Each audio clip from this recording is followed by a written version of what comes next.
Professor Sartorius, you just came back from Porto. How is the EFPT? It's a very interesting organization. I think it's for the first time in the history that young doctors from different countries think about their future together.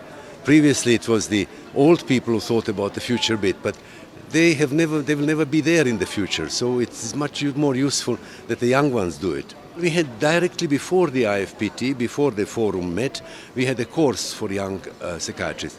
And the course we very carefully selected colleagues who came.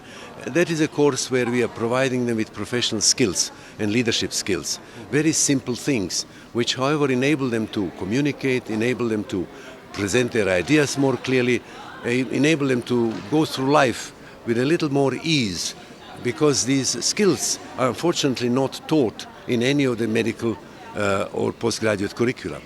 We're talking about leadership skills? Yes, and very simple things. For example, how do you present yourself? How do you present an idea that you have? How do you present yourself for an election? How do you write a paper? How do you write your curriculum vitae? What do you do if you have a conflict on your hands? How do you resolve it? Things of this kind. Yes. Very simple but important. I've been doing it now for the last nearly 20 years in various parts of the world. On this occasion we've done it together with EFPT. On a previous occasion I did it together with the EPA.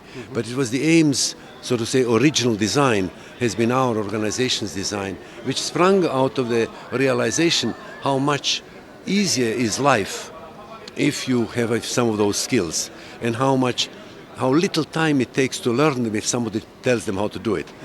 Otherwise it takes 30 years to learn it. But here you learn it in 3 days. Okay. It's much, much better.